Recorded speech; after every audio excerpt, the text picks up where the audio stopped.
حضرات ابھی مفتی سلمان اظہری صاحب قبلہ نے ایک بہت ہی پیارا بیان دیا ہے، بہت ہی خوبصورت بیان دیا ہے، تہلکہ خیز بیان دیا ہے۔ پورے سوشل میڈیا پر یہ بیان چھایا ہوا ہے۔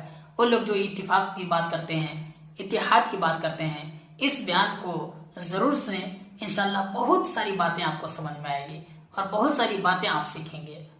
آج جو دیوبند ہے یا جو دیوبندی ہیں، اگر ان کو میری بات بری لگتی ہے تو ٹھنڈے دل سے میرے عزیز اپنے دل پر ہاتھ رکھ کر کے سوچو، آؤ میں تمہیں دعوت دیتا ہوں، آؤ ہم ان تمام چیزوں پر جمع ہو جاتے ہیں جو صحابہ اور تابعین سے تھی۔ کوئی نئی بات تم اپنی کتاب میں نہیں لاؤ گے، کوئی نئی بات میں اپنی کتاب میں نہیں رکھتا۔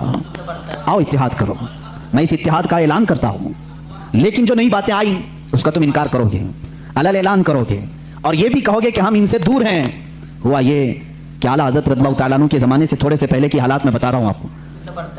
دارالعلوم دیوبند کے بعد 4 علماء میں صاف صاف عرض کرتا ہوں جن کی کتابوں سے پوری امت میں تنازع پھیل گیا، اختلاف پھیلا۔ لوگ ہم کو اختلاف کا فتویٰ دیتے ہیں، اگر نہ یہ کتابیں آتی نہ یہ کوئی فتوے آتے۔ کتابیں لکھی گئی، کتابوں میں اچھی باتیں تھیں، حضور صلی اللہ علیہ وسلم کی سیرت پر بھی کچھ کتابیں لکھی گئی، اللہ کی شان میں لکھی گئی، بہت ساری باتیں اچھی تھیں، لیکن بیچ میں چل کر کچھ عبارتیں ایسی کہ لڑکھڑا گئیں، اور وہ اتنی لڑکھڑا گئیں کہ عام مسلمان بھی اسے بولنا پسند نہیں کرے گا۔ براہین قاطعہ کتاب کا نام بول رہا ہوں، تقویۃ الایمان کتاب کا نام ہے، تحذیر الناس کتاب کا نام ہے، حفظ الایمان کتاب کا نام ہے۔ یہ وہ کتابیں جو آج چھپی نہیں ہیں، مارکیٹ میں چھپی ہیں، ابھی بھی موجود ہیں، ابھی بھی موجود ہیں۔ انہی کتابوں کی عبارات کی وجہ سے ہی تو یہ تنازع پھیلا پورے امت میں، اختلافات۔ اہل سنت و جماعت متحدہ متفقہ ایک ہی جماعت تھی بر صغیر میں۔ ان کتابوں کے آنے کے بعد ہوا کیا؟ ایک کتاب میں لکھا گیا اللہ جھوٹ بول سکتا ہے، نئی بات تھی۔ اس بات پر آج تک امت نے کبھی کسی بھی شیخ، کسی بھی بزرگ سلف صالحین سے مجھے عبارت لا کر کے دکھاؤ، اس سے پہلے کوئی بات ہوئی تھی؟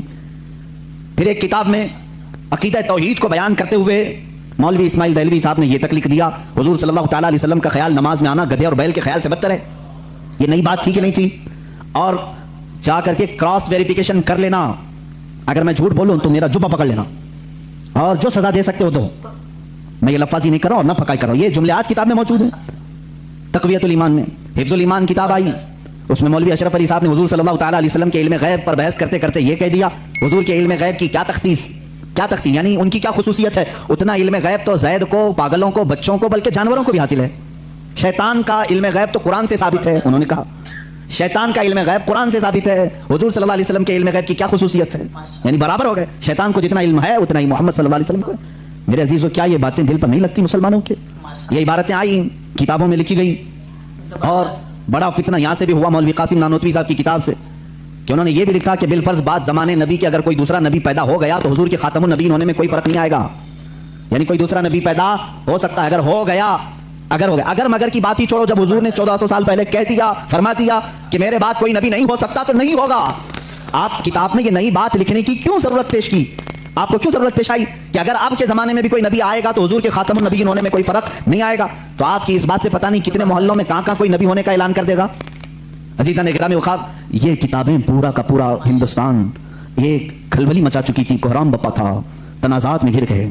قادیانی اپنے نبی ہونے کا اعلان کر رہا ہے، ادھر ایک نیچری فرقہ ہے علی گڑھ سے جو قرآن کے معجزات کا انکار، حسیات کو صرف ماننے والا، نیچر کو صرف ماننے والا اور مغیبات کو نہیں تسلیم کرنے والا، اور ایک طرف عظمت رسالت صلی اللہ تعالیٰ علیہ وسلم پر، رسول کریم صلی اللہ تعالیٰ علیہ وسلم کے متعلق یہ سارے جملے آ رہے ہیں۔ چلو 100 سال کا عرصہ گزر گیا، آج بھی میں دعوت دیتا ہوں، آج تو سوشل میڈیا کا زمانہ ہے، میری یہ دعوت قبول کریں علماء دیوبند یا جو بھی، میں آپ سے اتحاد کر لوں گا، سینے سے سینہ لگا لوں، لیکن صرف یہ باتوں سے تم انکار کر دو اور کہو کہ وہی عشق رسالت ہمارے اندر ہے جو سیدنا ابو بکر صدیق میں تھا، سیدنا عمر فاروق میں تھا، عثمان ابن عفان میں تھا، حیدر کرار میں تھا، رضوان اللہ تعالیٰ علیہ مجمعین۔ جو مشائخ اہل سنت نے ہمیں محبت رسول اور تعظیم رسول سکھایا ہے اسی پر ہمارا اتفاق ہے۔ آؤ میں سینے سے سینہ لگانے کو تیار ہوں۔ ہم کون سا اختلاف چاہتے ہیں آپ سے؟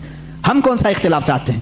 ہمارا یہ ایک بات یاد رکھ لیں، اگر میں آج نام لے کر کے کسی کو کہہ رہا ہوں تو صرف اس لیے کہ ہمارا دین ہی یہ کہتا ہے جو ان سے نہ آشنا ہو اس سے ہمارا کوئی تعلق بھی نہیں۔ ہمارے رشتے ناتے اگر ہیں تو صرف عظمت رسالت سے جڑے ہوئے ہیں، جو نبی کا ہے وہ ہمارا ہے۔ اسی لیے سرکار مرشدی پیر و مرشد تاج الشریعہ رحمۃ اللہ تعالیٰ علیہ نے فرمایا ہے، نبی سے ہو جو بیگانہ اسے دل سے جدا کر دیں، نبی سے ہو جو بیگانہ اسے دل سے جدا کر دیں، پدر مادر برادر جان و مال ان پر فدا کر دیں۔